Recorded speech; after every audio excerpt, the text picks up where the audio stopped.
로마서 3장 21절에서 31절까지의 말씀, 저 한 절, 여러분 한 절 번갈아 교독하도록 하겠습니다. 제가 먼저 21절 읽겠습니다. 이제는 율법 외에 하나님의 한 의가 나타났으니 율법과 선지자들에게 증거를 받은 것이라.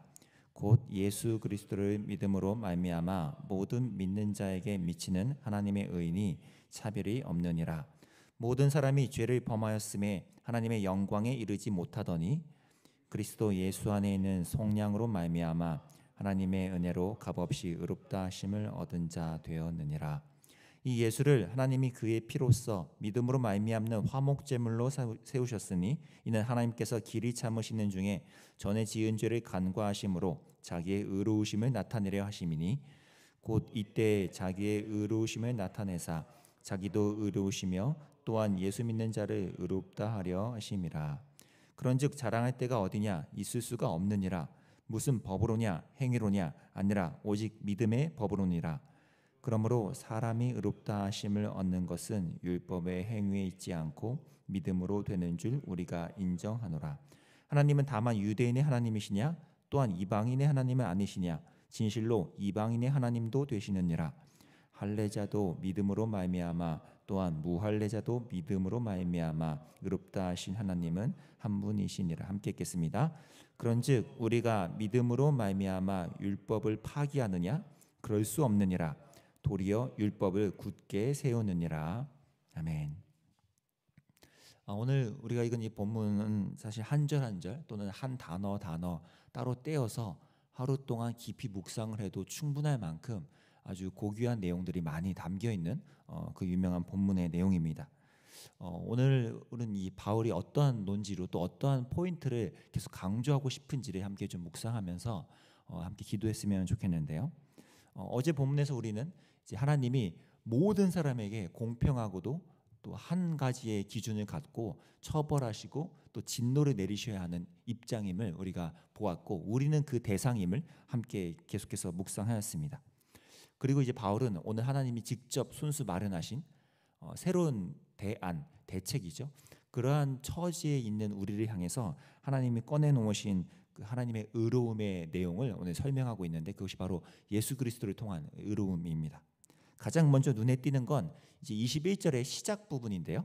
21절 시작이 한글 성경에는 생략되어 있지만 원어에는 그러나로 이제 시작이 됩니다. 그렇게 해서 한번 의미를 좀 읽어보면 21절이 이렇습니다. 그러나 이제는 율법 외에 하나님의 한 의가 나타났으니 율법과 선지자들에게 증거를 받은 것이라. 이 그러나로 시작한다는 것이 굉장한 의미가 있죠. 이제껏 하나님의 진노와 그 처벌의 무서움, 그 앞에 서 있는 모든 사람들을 강조해도 바울이 이제 그러나로 새롭게 방향을 틀렸다는 건 이제 하나님이 무언가 새로운 것을 마련했으면 이제 말하고자 함이죠. 그래서 이 그러나는 굉장히 드라마틱한 그러나입니다.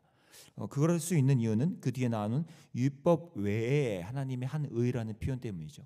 이 율법 외에라는 이 표현이 굉장히 의미가 심장한 것은 이 당시에 모든 유대인들이든 아니면 이방인들이든 모두는 다 율법이라는 것이 그래도 있어야 그 사람의 의로움이 판결되고 분별될 수 있다고 다들 믿어왔기 때문입니다. 그렇잖아요. 뭔가 기준이 있어야 그것이 글로 써진 조문이든 아니면 사람의 마음에 담긴 양심이든 그 어떤 율법이 있어야 그걸로 의로움을 판단한다고 모두가 다 믿고 생각하고 있었기 때문이에요. 근데 그런 율법이 있어야 하는데 그것으로 의로움은 판결되어야 할 것 같은데, 지금 바울은 아니 그 율법 외에 하나님의 한 의가 지금 나타났다고 말합니다. 이 하나님의 한 의가 말 그대로 이제 나타났다고 지금 설명하고 있는 것이죠. 왜 이렇게 강조할까요? 이것은 어떤 인간의 종교적인 척도나 또 사람의 찔리는 어떤 양심이나 이런 걸로 자신이 의로워졌는지 자신이 지금은 불의한 상태인지를 판단하지 않고 그렇게 못하게 만들고 하나님 측에서 온전히 의로움을 판단하게 해주시는 그 의가 바로 이 의라는 것입니다. 그리고 그 의는 그렇다고 뭐 갑자기 생뚱맞게 하늘에서 툭 떨어진 게 아니라고 오늘 좀 전에 읽은 21절 끝에서 말하죠. 율법과 선지자들에게 이미 증거를 받은 것이라는 거예요. 그러니까 이미 구약에서도 하나님은 동일하게 이 의가 언젠가 나타날 것이라고 꾸준히 예고해 오셨다는 거예요. 성경을 하나님의 관점으로 꾸준히 읽고 묵상해 온 사람이라면 그게 율법 학자든 유대인이든 심지어는 이방인이든 이 하나님의 의를 우리가 발견할 수 있다는 것이죠. 그래서 복음에 대해서 우리가 이렇게 오해하면 안 됩니다. 하나님이 1단계 계획으로는 율법을 모세를 통해 주셔서 이스라엘 사람들이 이것을 잘 지키고 잘 하나님 백성답게 살면 구원받고 그렇게 잘 살 수 있도록 하셨는데 그 의도와 달리 얘네가 잘 율법을 못 지키네. 아유 어쩌나 안 되겠다. 2단계 자 우리가 나갑시다. 예수님 옷 입으세요. 출동합시다. 이런 방식으로 하나님이 예수님을 보내셨다는 게 아닙니다. 하나님은 이미 처음부터 시종일관 계획된 그리고 예고된 이 의를 예수님을 통해 완성하시고자 하셨다는 거고 드디어 이 땅에 신약 시대에 등장하셨다는 거예요. 그리고 그 하나님의 의는 이제껏 우리가 살펴본 하나님의 심판, 그 판결과 똑같이 모두에게 공평하고도 동일하게 나타납니다. 22절이죠. 곧 예수 그리스도를 믿음으로 말미암아 모든 믿는 자에게 미치는 하나님의 의인이 차별이 없느니라. 모두에게 똑같죠. 여기 초반에 나온 예수 그리스도를 믿음으로 말미암아라는 이 표현을 조금 더 이 단어를 조금 바꿔 번역을 하면 예수 그리스도의 신실함으로 말미암아 또는 성실함으로 말미암아라고 읽어도 어려움이 없습니다. 지난 주일 설교 말씀에서도 목사님께서 이 믿음의 한 개념, 한 측면 중에 이 성실함이 포함되어 있다는 말씀을 하셨잖아요. 지금 예수 그리스도의 신실함, 그분의 성실함으로 말미암아 그분을 믿는 모든 자에게 의가 주어진다라고 지금 바울은 강조하고 싶은 겁니다. 예수님의 신실함, 그분의 성실함이 이 의를 이루어낸 것이다라고요. 그럼 예수님의 이 신실함은 어떤 내용일까요? 그 뒤에 24절에서 그 내용을 설명합니다. 그리스도 예수 안에 있는 속량으로 말미암아 하나님의 은혜로 값없이 의롭다 하심을 얻은 자 되었느니라. 이 속량이 예수님의 신실함의 이제 내용물이죠. 속량은 가장 쉽게 번역을 하면 값을 지불해서 원래 내 것이었던 걸 되사오다라는 뜻입니다. 값을 지불해서 원래 내 것이었던 걸 되사오다라는 의미거든요. 그러니까 지금 예수님이 자신을 스스로 던져서 자신이 죽음의 죄의 값으로 자신을 던지셔서 지불하신 후에 원래 하나님의 소유였던 우리를 되사오셨다라는 것, 이것이 예수님의 신실함의 속량이라는 것입니다. 우리 죄인의 입장에서야 이 24절 끝에 부분에 있는 은혜로, 하나님의 은혜로 값없이 의롭다 하시면 얻었다라는 것이 우리의 입장이고 감사한 제목이지만 하나님 입장에서는 이것이 값없이 공짜로 퉁쳐줬다는 게 아닌 거예요. 하나님 입장에서는 뭐예요? 예수님의 이 신실하심을, 그분이요 우리를 대신해서 우리가 받아야 될 처벌을 하나님으로부터 받으시고 우리가 받아야 될 모든 형벌을 십자가 위에 예수님께 내리셔서 그분이 이 모든 처벌을 받으시는 신실함, 이 때문에 우리에게 의로움이 찾아왔다는 것입니다. 그 예수님의 신실함을 구체적으로 25절에서 한 번 더 이렇게 첨언을 붙이는데요. 제가 25절 읽겠습니다. 이 예수를 하나님이 그의 피로써 믿음으로 말미암는 화목제물로 세우셨으니 이는 하나님께서 길이 참으시는 중에 전에 지은 죄를 간구하심으로 자기의 의로우심을 나타내려 하심이니. 지금 25절의 이 첫 부분도 똑같습니다. 이 예수를 하나님이 그의 신실함으로 말미암는 피로 화목제물을 삼으셨다는 거예요. 그분의 성실하심이, 그분이 처음부터 끝까지 하나님, 삼위 하나님의 계획 속에 이루실 이 구원을 신실하게 감당하신 것 때문에 그분의 피가 화목제물이 되어주셨다는 거죠. 재밌는 건 여기 나오는 이 화목제물이라는 표현이 구약에서는 우리가 한 번쯤은 구약 성경에서 봤을 그 속죄소라는 단어입니다. 속죄소죠. 그러면 속죄소는 뭐 하는 곳이죠? 수많은 온갖 죄들이 이제 거기에 한 번에 이제 치러지고 그 속죄소가 모든 것들을 대신해서 하나님의 진노와 처벌을 받아내는 그 장소가 속죄소죠. 거기서 말 그대로 죄가 속해지는 상황이잖아요. 근데 예수님의 그 피가 그분의 죽으심이 실제 속죄소가 되셨다는 겁니다. 그 말은 뭡니까?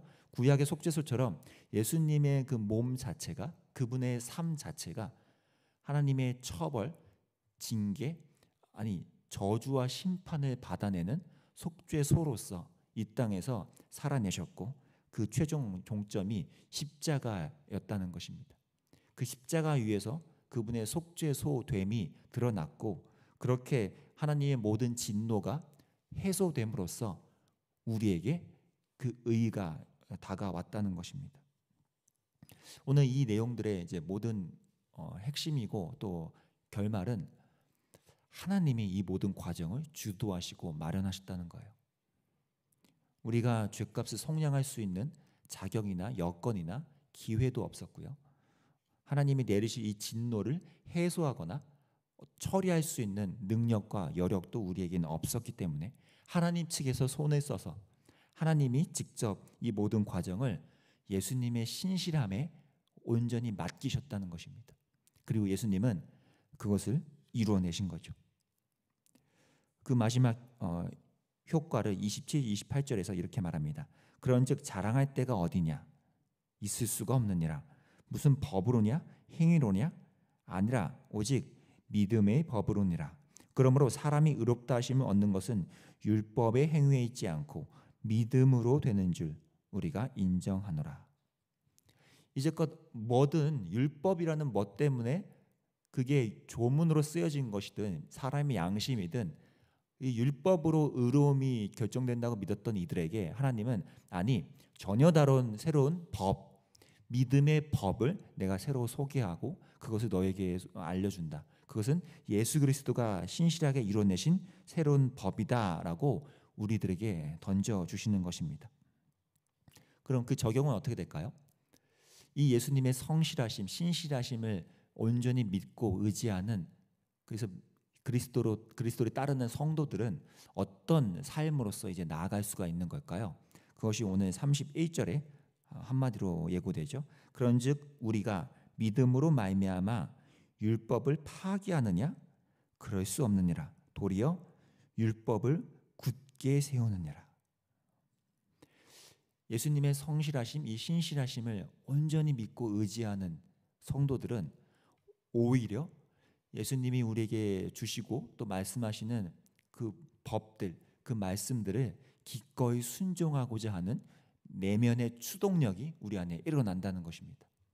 이제껏 율법에 따라 율법이 적힌 그 율법 조문에 따라 이거는 해야지, 이거는 하지 말아야지 라는 식으로 우리 스스로 그것을 해내고 성취해내려고 발버둥 쳤던 것을 이제 그만두고 예수님이 신실하게 해내셨던 것을 우리가 믿음으로 받아내고 우리 안에 주신 성령님을 의지해서 그 성령님이 이끄시는 수동력으로 이제 나도 예수님처럼 그 성실하심을 조금씩 본받아 가야겠다.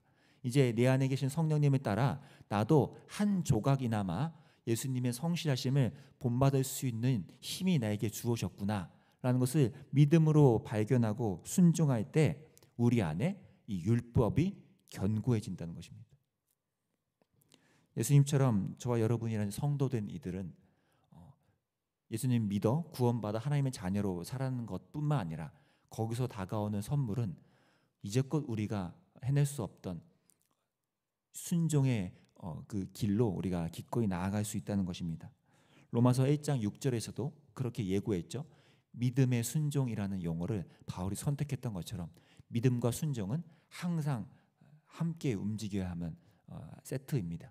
우리가 그분을 믿는다면 그분의 성실하심대로 우리도 조금이나마 성실하게 그분의 성실을 순종함으로 닮아가는 것, 그것이 이 땅에 사는 성도들의 마지막 과제이고 우리에게 주신 선물의 열매라는 것입니다. 오늘 우리가 살아갈 때요, 이 예수님의 성실하심이, 그분의 신실하심은 참 깊고도 하나하나 세밀했구나. 우리의 모든 것들을 다 받아내시고 우리가 할 수 없는 모든 것들을 이루어내신 거구나 것을 깊이 묵상하심과 동시에 그렇기 때문에 오늘 내가 예수님이 말씀하시는 그 내용들의 삶을 조금이나마 한 조각이나마 나도 성실하게 살아가 봐야지. 그분의 말씀을 내가 작게나마 순종해 가봐야지 라는 이러한 열정이 우리 안에 일어날 수 있기를 바랍니다. 아까 우리가 찬양한 것처럼요, 예수님 닮기 원하네, 예수님 닮기 원하네, 이 모습이, 이 고백이 우리 안에 계속해서 일어날 수 있기를 간절히 기도합니다. 제가 기도하겠습니다. 하나님 아버지, 예수님의 이 신실하심, 그분의 성실하심이 얼마나 우리 안에 주어지는 선물로 이어졌는지를 오늘 보았습니다. 그저 예수님이 죄의 값을 대신 지시고 십자가로 우리를 구원하셨다라는 단순한 논리가 아니라 모든 진노와 처벌이 예수님 몸에서 해소되었고 우리가 순종해 냈어야 하는 모든 율법의 조항들을 예수님이 다 완수하셨기 때문에 그 예수님의 성실하심을 따라 이제 우리가 그분 아래서 함께 살아갈 수 있음을 믿습니다. 그분을 의지함으로 오늘 우리가 나에게 주어진 작은 순종의 길들을 성실하게 감내할 수 있도록 성령님 함께 해주시고 성령님이 날마다 우리 안에 추동하시는 그 열정으로 우리가 순종해 갈 수 있도록 인도해 주시길 원합니다. 주님의 형상 닮기를 원한다. 주님의 형상을 우리 안에 인쳐달라는 이 고백이 우리의 삶에서 이제 열매로 이어질 수 있도록 주님 함께해 주옵소서. 예수님의 이름으로 기도합니다. 아멘. 기도합시다. 하나님, 오늘 우리 안에 주신 예수님의 성실하심을 깊이 묵상하면서 나에게 주어지는 모든 선물들이 그저 값없이 가볍게 여겨진 값싼 은혜가 아니라 너무나 무거운 은혜였구나라는 것을 다시 한번 깊이 묵상하고, 동시에 그렇기 때문에 그 은혜에 힘입어서 성령님을 따라 우리가 작은 순종을 하나하나 완성해 갈 수 있도록 그 예수님의 성실하심을 우리가 본받게 해달라고 함께 기도하면서 나가겠습니다. 기도합니다.